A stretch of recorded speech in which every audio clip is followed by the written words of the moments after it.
What is up, everybody? We're doing this right in the bed, up close and personal, coffee time. So, it is Saturday. I think it's like the 6th or the 7th of April 2024. Excuse me if the date isn't correct. I haven't had power in 3 days. So we're sitting here in my house with my dogs and my cats all in the bedroom with me, and we got a generator out front. And if you've been watching the channel, I've been kind of keeping up on it a little bit, but not too much. Got some videos with the Subaru dropping. But yeah, I live in Maine, and we had a really crazy storm come through and take out a lot of trees and transformers, and no power for the last 3 days. Blessed enough to have a generator out there, but it's doing most of its work on sump pumps to keep our house from flooding. Yep, and when you have basements and stuff like that, this is the things that you deal with. And I'm just going to say how blessed you guys are not to have to smell what it's like whenever somebody doesn't have a shower for 3 days. So you're lucky not to have to deal with that through the camera, and you can kind of just watch this video. And this is more so just it's really as crazy as this storm was, and as many people that are without power, including me, and flooded and all kinds of stuff. A lot of people lost their animals here and can't find them, and they got loose before the storm, and it's really hard. But yesterday we went to go get some groceries and stuff due to not having power and not really being able to cook too much. Wanted to go pick up some essentials, water and some food and whatnot, and etc. But I got word that I was just swiping in the parking lot on the phone waiting for my girl to finish grocery shopping, and I saw that a friend that I had grown up with and the same age as me, 40 years old, was found dead in Florida at pretty much a homeless camp or something close to that, where people hang out together that are homeless.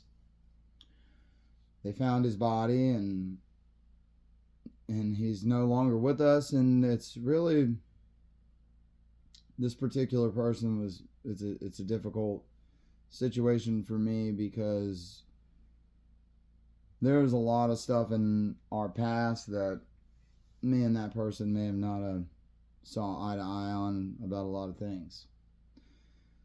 I don't wish anybody to pass and anything like that.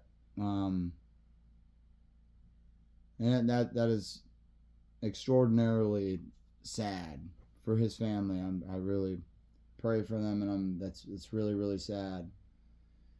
It just, I open up my eyes, and we're the same age. We were going through the same problems, doing the same things, killing ourselves with pills and drugs and of all sorts. And it really opens my eyes, man. That dude we used together, and it was like that at many different points.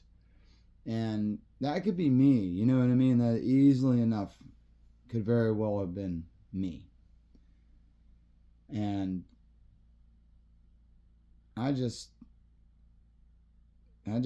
try to remind myself of how that felt when I was in jail and I had to detox from benzos and opiates at the same time, and all the other regular street drugs. Not regular, but amphetamines, cocaine. It was opiates, benzos, amphetamines, cocaine, all of that, all in the same day, many days, every day. if I had it my way. This could have been me, man. I don't know I can't just tell you one thing that really just made me want to stop doing the shit that I was doing. And excuse my language, I really, really try to stay off of that. But when it comes to this, it's got emotional involvement for me. People use drugs and alcohol to escape themselves, and it's a natural human thing that we want to escape the stresses in ourselves and in life. Mental health, drug addiction, and alcoholism play a huge key factor in the whole picture. You have someone that's actively using, actively has mental health disorders, and actively is going back and forth trying to seek help or appear that they're seeking help.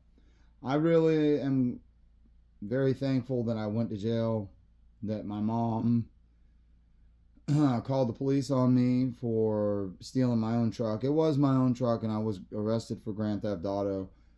The charges were later dropped and everything because it was my truck. Now, don't get me wrong, she was making the payments, but the insurance, my license, and all of that was associated with that truck, and it was given to me. But I went to jail for grand theft auto for that truck, and I sat in jail for a month, and obviously the first couple of days of that, I went through full-blown withdrawal from opiates and benzos and all of that other shit. And it was really, really fucked up and really, really hard. But I was able to do it. And that was the beginning. I got on my knees in that jail cell and really cried it out and prayed it out to God to take this from me. And there is no other moment that somebody really means that shit other than in that moment. When you're locked up and you're not going anywhere, I convinced myself I was getting ready to go to prison, even though that was my truck.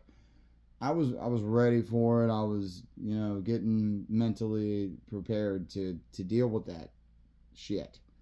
But I was able to get out of there before that. I was in there almost 30 days. I was able to get out of there, and that was the beginning to the road to sobriety. Don't get me wrong, there was 20, 30 hiccups in there between me actually getting sober and getting out of jail, but that seed was planted, and God knew I really meant it, because He wouldn't allow me to get high anymore. That's the thing about it. When you go through withdrawals and you get all of that poison out of your body and you're reset, right? I had 30 days reset. I didn't need that shit anymore. I wasn't waking up thirsty for it, hurting. The benzos were about a year. Xanax totally destroyed me, and that was about a year for my sleep, eating, and neurological twitching and fucking stuttering and everything that came along with that to go away. But anyways, I was on the road, and it was something that I really wanted, and the seed was planted, and I tried to get high many times. Like, between getting sober and getting out of jail, I tried to get high many times. Don't get me wrong. That shit don't hit the same when you're not sick. When you're sick and your drive for that whole day is to find whatever it is that you're looking for. Man, if we only worked as hard on ourselves and on life as we did when we were looking for whatever it was that we were looking for that day. Because, boy, I hustled, I moved, I went and got, I did whatever, I took whatever to get whatever, to do whatever. And I was a driver, you know what I mean? I thought, let's roll. It's no problem. So my truck being gone really shut down a lot of that, and I did lose that whenever I went to jail. Don't get me wrong, that was gone. Mama got the truck back in the drive. I had people driving my truck around while I'm sitting in jail. Think about that. I can't get a hold of these people that had my shit while I'm sitting in jail. I remember all of that. I remember all of those people. I remember all of those people that were riding with me or behind me. They weren't really riding with me. They were behind me. But it's all good, man. I made my path throughout that time to get my shit straight, and going to jail and going through detox in jail was the seed that was planted. And I thank God that I stayed sober, because I could be that dude laid up in the woods, or way worse. The way that I was rolling, dude, and who I was rolling with, it could have been way worse. You know what I mean? Without getting into particulars, etc., and whatnot and so forth. It could have got a lot worse for me. And ever since I got clean and sober and went through my program, I've seen people that have died flipping cars off of overpasses, burned to death, hung themselves, shot themselves, fucking overdosed smoking weed, and went into a psychosis, delirium, high-speed chase, and flipped off of turnpikes and ran into trees and died. The craziest shit. I was in a rehab with 150 different guys at different points that were in and out of that Salvation Army, and everybody had a story, and everybody one up that story. If you had it one up, there was another guy that was coming in that one up that. If you did 26 grams of heroin in one day and died 17 times that week, I guarantee you wait a week and there'll be a guy that did it 19 times. Just wait. But I'm thankful.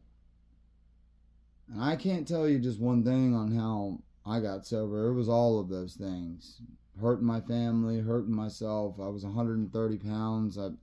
You see me now, I'm 215. This is a very healthy me. And yeah, I was killing myself. And it was really bad mental health for me too, man.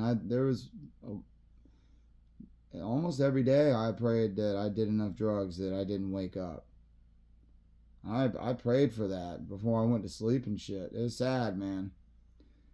But I'm telling you, if you need any help, or if you need any guidance on how to get yourself some help, don't be scared to reach out. Hey, you can even hit me up if you need to. There's ways to reach out to me. I'm on Facebook and Instagram if you need to do something like that. But I urge you that if you're using drugs and alcohol and you want to change your life, find the resources for yourself, whether it be jail, a program, a rehab, whatever it takes. But just realize this: if you're not living in Florida or California or Vegas or any of them sandy beach programs that are out there like these, just realize those programs, a lot of them are to generate money, and that is a business, and they're not always the most mindful programs for working on yourself spiritually. That's where I took advantage of a Christian-based program with the Salvation Army. That was me, because I believe in God and I believe in a higher power. And if that's something that you're into, you can reach out to me anytime, and I'll turn you on to resources to get into the Salvation Army where you can go work and all of that. So, you guys, hang in there and just take this video as a sign of motivation to not be that guy. Don't die in a woods next to the Goodwill or wherever, in a homeless camp or whatever the fuck it is, dude. You don't have to die. You can change your life today. You just have to want it, because everyone else wants it for you around you that loves you. If they really love you, they want nothing more than for you to get sober, even if they're fucking junked out. Even if they're junked out, deep in their heart, they want to see you sober, and vice versa. If you're using with somebody, man, not telling you to go tag team up and get in a program, because that shit usually doesn't work. You got to go to two different places and deal with two different problems of your own. But yeah, I urge you guys to get some help. Hang in there. Make sure you keep watching this channel. I'm trying to spread awareness. No,